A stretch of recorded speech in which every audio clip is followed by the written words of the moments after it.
நாடு நில எல்லைகள் கடல்னு புறப்பொருட்கள் நம்ம பிரிச்சாலும் தமிழ் மொழி தமிழினம் என்ற உணர்வுல நாம் எல்லாம் உள்ளத்தால் ஒன்னா இருக்கோம். தமிழ் தான் நம்ம இணைக்கக்கூடிய தொப்புள் கொடி.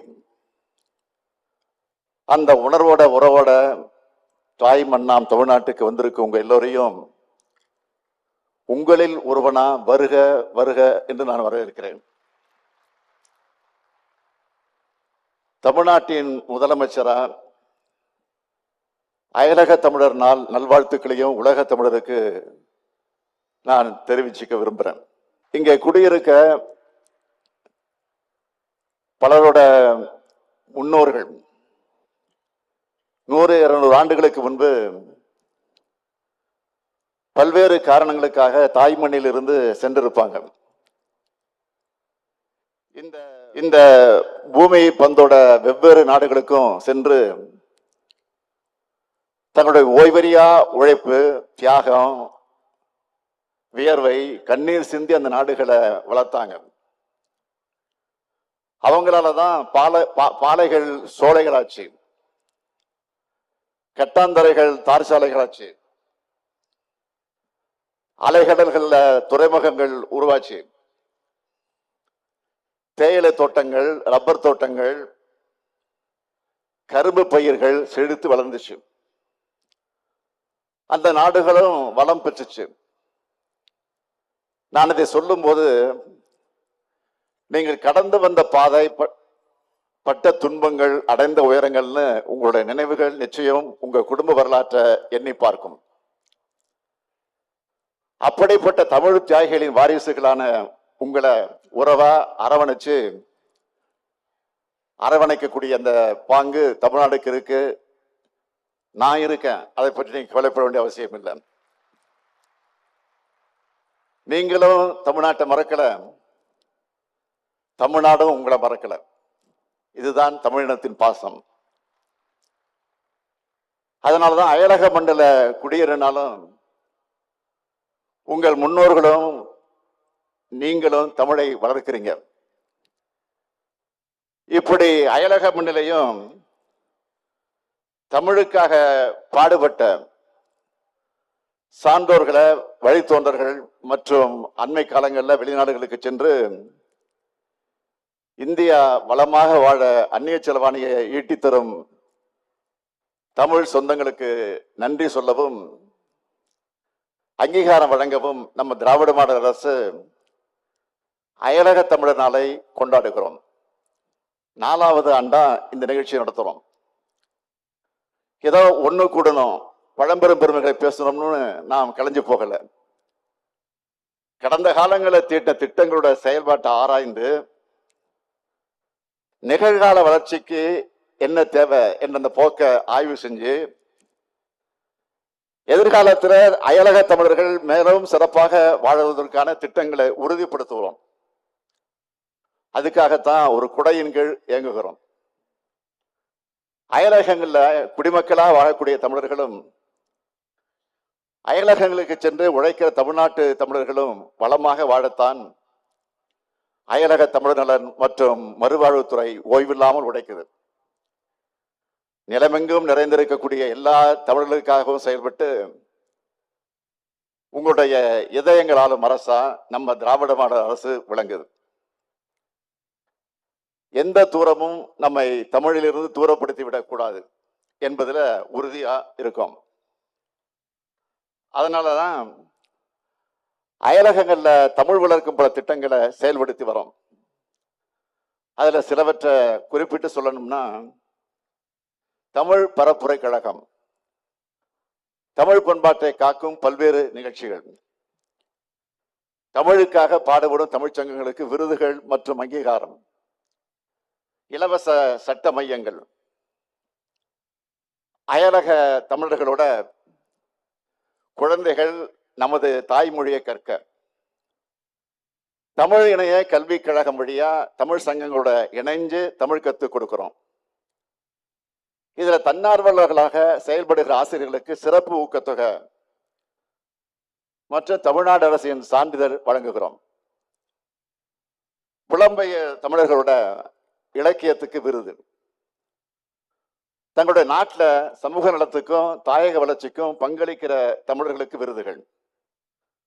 போர் மற்றும் இயற்கை பேரிடர் காலங்களில் தாயகத்துக்கு அழைத்து வர சிறப்பு விமானங்களுக்கு உதவி. அயலகங்கள்ல இருந்து தமிழ்நாட்டில் தொழில் தொடங்க நினைக்கிறவங்களுக்கு உதவி செய்கிறோம். இது மூலமா வேலை வாய்ப்புகளும் அதிகரிக்கும். இப்போ கூட நான் முதல்வன் திட்டத்தின் மூலம் பயிற்சி பெற்று வரும் மாணவர்களுடைய ஆளுமை திறனை எடுத்துக்காட்டுகிற வகையில சிறப்பு அமர்வுகள் ஏற்படுத்தப்பட்டிருக்கு. அடுத்து உலக மக்களோட வாழ்வியல் முன்னேற்றத்திற்காகவும் சமூக முன்னேற்றத்திற்காகவும் கல்வி, அறிவியல், தொழில்நுட்பம், வணிகம் ஆகிய துறைகள்ல சாதனை படைக்கிற நம் தமிழர்களை தேர்ந்தெடுத்து உலகம் யாவும் ஒன்றேன்னு முழங்கின தமிழன் கணியன் பூங்குன்றனார் பேர்ல விருது. இப்போ இந்த மேடையில 6 முக்கிய துறைகள்ல முத்திரை பதிச்ச சாதனை தமிழர்களுக்கு நான் விருதுகளை வழங்கி இருக்கிறேன். அதுக்கு மணிமகுடமா அயலக தமிழர்களை பன்முகத்தன்மையோடு விளங்குகிற ஒரு தமிழரை தேர்ந்தெடுத்து தமிழ் மாமணி விருதும் பட்டயமும் இங்கே வழங்கி இருக்கிறோம். அயல்நாட்டு தமிழர்கள் மற்ற தமிழ் சங்கங்களுக்கும் தமிழ்நாட்டுக்கும் இடையே உறவு பாலமாக செயலாற்றும்.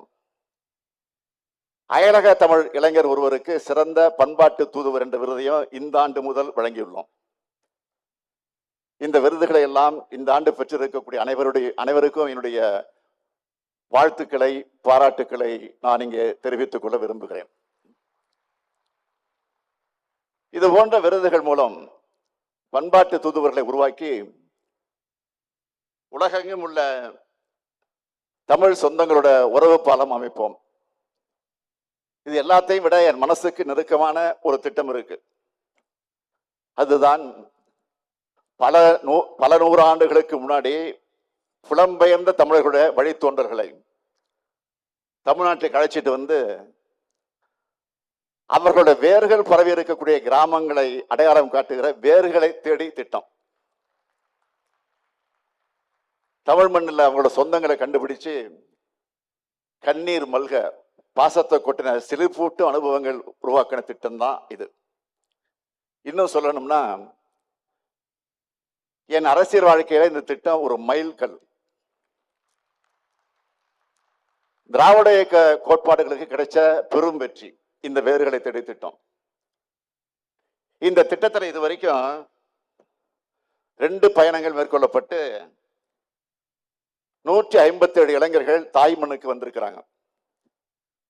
அதுல 38 இளைஞர்கள் பயணத்தோட இறுதி நாளான இன்னைக்கு நம்மோட இந்த அரங்கில் இருக்காங்க. இந்த பயணமும் உறவும் என்றென்றும் தொடரணும் என்று நான் விரும்புகிறேன். அடுத்து அயலகங்கள்ல பணிபுரியக்கூடிய தமிழர் நலனுக்காக அயலக தமிழர் நலன் மற்றும் மறுவாழ்வுத்துறை செஞ்சிருக்கக்கூடிய சிலவற்றையும் குறிப்பிட்டு காட்ட விரும்புகிறேன். வெளிநாடுகளில் ஏற்படுகிற இன்னல்கள் மற்றும் ஊதிய சிக்கல்கள் இதெல்லாம் தீர்த்து தேவையான மருத்துவ உதவிகளை வழங்கி அயலக தமிழர்களை இந்த துறை பாதுகாத்து வருது. உலகை உழுக்கும் உக்ரைன் போரா இருந்தாலும் சரி, மனதை உருக்கக்கூடிய இஸ்ரேல் போராக இருந்தாலும் சரி, குவைத் தீ விபத்தாக இருந்தாலும் சரி, இன்னல்களுக்கு ஆளாகக்கூடிய தமிழர்களை தேடி சென்று உதவுகிற ஆதரவு கரம் நீட்டக்கூடிய துறை அயலக தமிழர் நலன் மற்றும் மறுவாழ்வுத்துறை. அத்துறையின் கீழ் செயல்படக்கூடிய அயலக தமிழர் நல வாரியம். இந்த வாரியத்தில் இதுவரைக்கும் 26,700க்கும் அதிகமானோர் பதிவு செஞ்சிருக்கிறாங்க. பதிவு செஞ்சிருக்கிறவங்களுக்கு காப்பீட்டு திட்டம், அவங்களுடைய குடும்பத்தினருக்கு திருமண உதவி திட்டம், கல்வி உதவித்தொகை திட்டம், ஓய்வூதிய திட்டம்னு பல்வேறு நலத்திட்டங்கள் அறிவிச்சு செயல்படுத்துகிற பணிகள் நடந்துட்டு வருது. அயல் நாடுகளில் மட்டும் இல்ல, வெளி மாநிலங்கள்ல தமிழர்கள் தவிச்சாலும் இந்த அரசு விரைந்து செயலாற்றி தேவையான உதவிகளை செஞ்சுட்டு வருது. இப்படி கடந்த 7/5/2021 முதல் 28/11/2024 வரை அயல்நாடுகள் மற்றும் வெளி மாநிலங்கள்ல இருந்து 2414 தமிழர்கள் தாயுள்ளத்தோடு பாதுகாப்பா தமிழ் மண்ணுக்கு மீட்டு கொண்டு வந்திருக்கிறோம். அயல் நாடுகள்ல உயிரிழந்த 864 தமிழர்களுடைய உடல்கள் சொந்த மண்ணுக்கு கொண்டு வந்து தமிழ்நாடு அரசோட இலவச அமர ஊர்தி சேவை மூலம் அவங்களுடைய குடும்பத்தினர்கிட்ட ஒப்படைச்சிருக்கிறோம். இப்படி அல்லப்படும் அனைவரது கண்ணீரையும் துடைக்கிறோம். இன்னலுக்கு உள்ளானவர்களுடைய புன்னகையை மீட்டு தருகிறோம். இதுதான் பேதை அண்ணா எடுத்து சொன்ன ஏழையின் சிரிப்பில் இறைவனை காண்போம் என்ற தத்துவம். வெளிநாடுகளில் வாழ்ந்தாலும் நம்ம தமிழ்நாடு அரசோட செயல்பாடுகளை பத்தி உங்களுக்கு தெரிஞ்சிருக்கும். என்னுடைய ஸ்டைல் சொல்லல்ல, செயல். அப்படித்தான் கடந்த 3 ஆண்டுகள்ல இதுவரை இல்லாத அளவுக்கு சாதனைகளை நம்ம திராவிட மாடல் அரசுல செஞ்சிருக்கிறோம். நம்ம தமிழர்களின் வெற்றிக்காக செயலாற்றிட, தொண்டாற்றிட, முன்னேற்றிட உலகம் முழுவதும் இருந்து வந்திருக்கக்கூடிய உங்களுடைய ஆதரவையும் ஒத்துழைப்பையும் வழங்க உங்களில் ஒருவனா, உற்ற சகோதரனா, மூத்த தோழனா கேட்டுக்கிறேன். இந்த இனிய நிகழ்ச்சியில உங்களுக்கான புது திட்டத்தோட அறிவிப்பையும் நான் வெளியிட விரும்புகிறேன். வெளிநாடுகள்ல இருந்து நம் தாய்மொழி நாட்டுப்புற கலைகள், தமிழ் பன்னிசைகளை அயலகத்துல வசிக்கிற தமிழ் மக்களின் அடுத்தடுத்த தலைமுறைகளுக்கு நேரடியாக பயிற்றுவிக்கணும் என்று கோரிக்கைகள் வந்த வண்ணம் இருக்கு. உங்களுடைய கோரிக்கைகளை தீர்க்கிறது என்னுடைய கடமை. 100 ஆசிரியர்கள் மற்றும் தமிழ் கலைஞர்களுக்கு பயிற்சி கொடுத்து இவங்களை அயலக தமிழர்கள் வாழக்கூடிய பகுதிகளுக்கு தேவைக்கேற்ப அனுப்பி அந்த வகையில் ஒரு திட்டம் உருவாக்கப்படும். இந்த பயிற்றுனர்கள் அந்த பகுதியிலே இருக்க தமிழ் சங்கங்கள் கூட இணைந்து தமிழ் மொழியையும் தமிழ் கலைகளையும் 2 ஆண்டுகளுக்கு நேரடி பயிற்சி வகுப்புகள் மூலமாக நடத்துவாங்க. இதுக்கு ஆகிற செலவை அனைத்தையும் தமிழ்நாடு அரசே இருக்கும். இதுக்காக 10 கோடி ரூபாய் நிதி ஒதுக்கப்படும் என்ற மகிழ்ச்சியான செய்தியை இந்த நிகழ்ச்சியின் வாயிலாக நான் அறிவிக்கிறேன். உங்ககிட்ட நான் வைக்கிற வேண்டுகோள் எல்லாம், பூமி பந்தில் எங்க இருந்தாலும் உங்க அடையாளத்தை விட்டுறாதீங்க, உங்க வேர்களை மறக்காதீங்க, மொழிய மறக்காதீங்க, இந்த மண்ணையும் மக்களையும் மறக்காதீங்க, உங்கள் உறவுகளை மறக்காதீங்க. தாய் தமிழ் உறவுகளா உங்க நெஞ்சில சுமந்துட்டு நாங்க இருக்கிறோம் என்பதற்கான அடையாளம் தான் இந்த விழா. நீங்க எங்க இருந்தாலும் தமிழ்நாட்டில் உங்க சகோதரன் இந்த முத்துவேல் கருணாநிதி ஸ்டாலின் முதலமைச்சராக இருக்கேன் என்ற நம்பிக்கையோடு வாழுங்கள். அனைவருக்கும் தமிழர் திருநாளாம் பொங்கல் வாழ்த்துக்களை தெரிவித்து, வாழ்வதும் வளர்வதும் தமிழாகவும் தமிழினமாகவும் இருக்கட்டும். நன்றி, வணக்கம்.